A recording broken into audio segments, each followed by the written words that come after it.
today in Rich in Relationship. We're going to talk about how providing security and a nurturing environment for your family can actually drive disconnection in your marriage. A truly prosperous marriage is one in which not only is there food on the table or roof over your head, but also you have healthy and happy relationships. There's a way to balance providing for your loved ones, however you do it, without losing connection from your primary partner.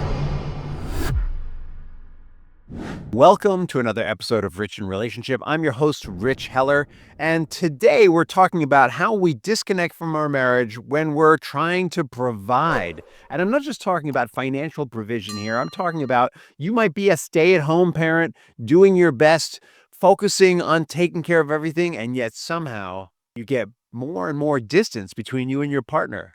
So you work hard to provide a stable life for your family, but why does it feel like you're growing further apart from your spouse? I want you to really listen to this episode, really focus and discover that there's a way to balance providing for your loved ones, however you do it, without losing connection from your primary partner. It is not only possible, but all of our clients have been successful there. You think that you're doing everything right.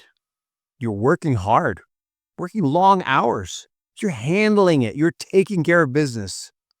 So why does your partner feel neglected? Why do they feel unheard? Why do they feel not understood? And I want you to know, this cuts both ways, whether you're the primary wage earner or whether you're managing the household.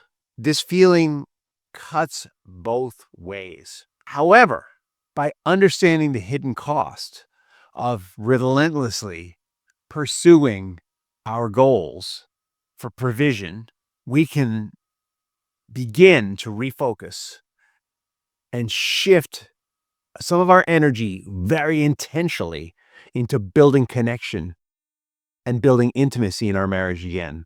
So let's talk about provision. The traditional role of provider is thought of as bringing home the bacon, quite literally. This view of provision can lead to tunnel vision, right? You have let's roll it back. You have a kid, maybe you have two, and your expenses go up. And someone's got to earn more money. And someone's got to do more work managing things in the house. Both people jump in, and they jump in with their strengths. Both people may be working, by the way. They may be cutting up managing the household. Both people ramp up their game because you got kids, you got mouths to feed. You might need a bigger roof. You might need a bigger car. Maybe you don't have a dishwasher, but one would really help. You didn't need one with two people, but now that you have three or four, you definitely need one. So you're both pursuing your individual pursuits, either earning more money or making stuff happen, or both, and you lose sight of each other. It becomes a material gain game, either bringing in more material gain or managing that material gain in a way that benefits everyone. And even worse than that, you always feel like you're behind the eight ball. Because the more you expand, you always expand a little more than your budget allows. So now you need to grow your budget. And so you got to work even harder. And then the fights start. And one of you says, you're never home. And when you are home, you're tired. When are you going to have time for me? Or maybe what one of you says is, I worked my ass off and you don't appreciate me. You never seem to have time for me. Where's the love you used to show me? These are both versions of we've become too focused on provision in the traditional sense and not focused on big picture provision. Now, let's talk about big picture provision. The unintended consequences are emotional neglect. Even though there's food on the table, even though there's a roof over your heads, even though you've got the nice car, even though you got the nice clothes, maybe you're taking the right vacations, but emotionally, you guys feel neglected. There's a lack of presence, a feeling of being unappreciated on both sides. Over time, even small sacrifices can add up, leaving your partner hungry for more, or small sacrifices on behalf of the family can add up leaving your partner feeling unimportant. I want you to recognize what I'm laying down here. Recognize the signs of disconnection because you can course correct this before it's too late. You can make these changes before one of you is asking for a divorce. You can change from a pattern of reduced communication, a pattern of lower quality time together, of less expression of affection. You can change from moving towards parallel lives to a bigger picture of provision and prosperity is what I'm talking about here. Prosperity isn't just about more money. More money's good, don't get me wrong. The studies show that up to about $100,000, more money makes a year, more money makes a big difference. They also show anything above and beyond that makes differences, but not like that first 100 grand a year. Once you have an income of about 100 grand a year, your basic needs are met. Money becomes less important, but it still makes a difference. And what happens is when you were ramping up to 100,000 a year, every 5 grand made a huge difference in your lifestyle. But once you hit 100 grand, you actually got to make even more money to get the same impact. To get the impact of $10,000 or $5,000 even, you got to make $20,000. You got to work even harder because the impact on your family of more money over $100,000 in terms of providing well-being just isn't that high anymore. Real abundance and real prosperity isn't just about money. It's about the safety and well-being first of your partnership. In previous episodes, we laid down to you, you need to be taking care of yourself first and focusing on your partner second. Chances are, if you're in the more money, more provision mindset, you're still not getting that the thing that needs to be provided for is your relationship. A truly prosperous marriage is one in which not only is there food on the table, a roof over your head, but also you have healthy and happy relationships first under the roof. Healthy and happy relationships when people come in under your roof, they feel cared for and nurtured. Healthy and happy relationships with your neighbors. Healthy and happy relationships with your wider community. This is true abundance. Studies show that when we are part of a community, particularly a spiritually oriented community, our sense of prosperity and joy grows. Not that we necessarily make more money. Our sense of prosperity and joy grows. Our sense of well-being increases. Our family's happiness increases.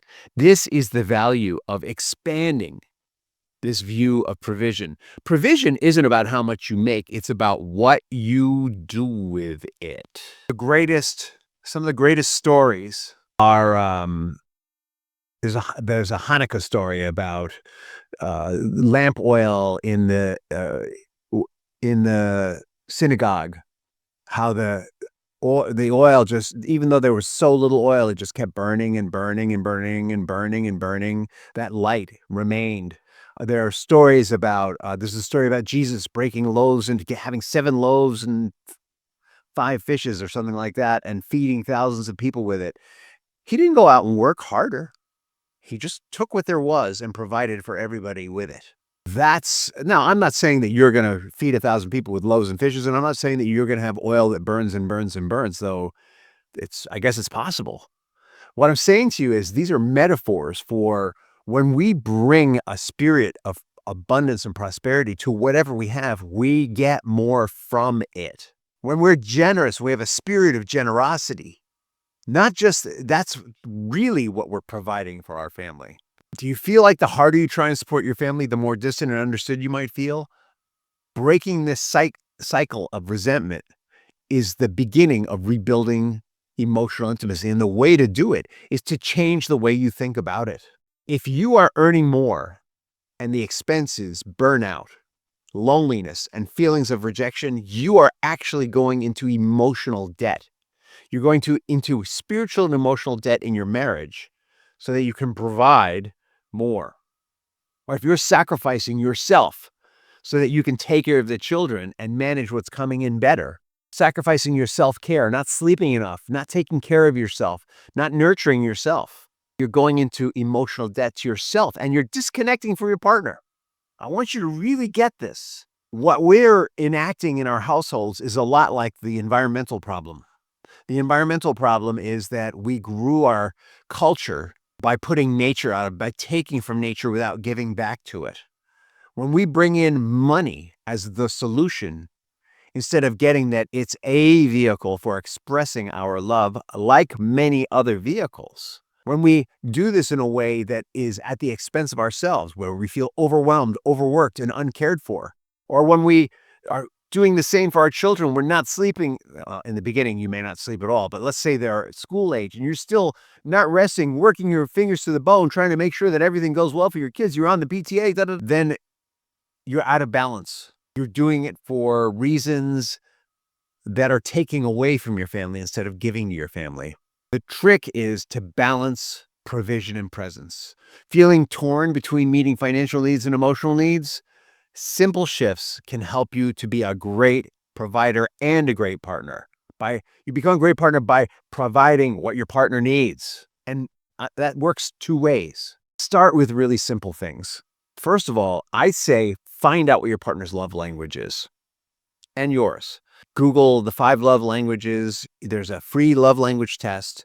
Find out what it is. Maybe read the book, The 5 Love Languages. It'll tell you, or maybe we'll do yet another episode on the 5 love languages. The 5 love languages are touch, quality time, words of affirmation, acts of service. I'm missing one, and gift giving. It's almost Christmas and it's gift giving. Find out which one your partner values the most and give that to your partner on a regular basis and ask for what you value the most on a regular basis. Have regular daily check-ins, even if it's just for a minute. Make sure, if you don't have it, that you have date night. If you have date night, make sure it's screen-free and uninterrupted. Make sure you don't talk about problems with taking care of the household or problems at work. Just talk about each other. How you learn more about each other. What did you do that really interested you this week? And if nothing's coming up, don't think that there's something wrong with the marriage. It might be that you guys are not doing things you need to do for yourselves. And so maybe the conversation needs to be, hey, I notice we're not talking. We're supposed to be focusing on our individual joys and our collected joys, and I'm just having trouble finding them. What do you think we should do about that? Maybe we should have a strategy session on how to have more daily joy. Set boundaries around work time and family time. Practice active presence. Work on your mindfulness, meditation, and prayer. This is huge. Where we're going is you're going to reclaim your role as a true provider. A true provider grows the partnership. Providing for your family should not come at the expense of your connection with them. And if it is coming at the expense of connection with them, then I suggest to you that you're screwing yourself, not just them. But with intentional effort, you can create a life where your partner feels as valued as your work folks do. You can create a life where you feel as valued as your family. Maybe you feel like your family is always on top. It's super important that we balance connection with our need to provide. I want you to reflect on the current balance.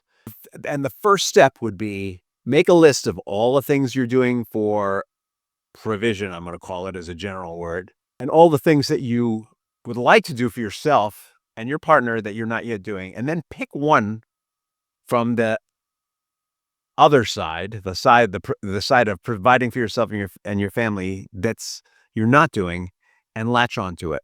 As always, I encourage you to subscribe to this podcast. We're here to give you the information you need to build a prosperous and joyful marriage and family. Have a wonderful day and an awesome tomorrow.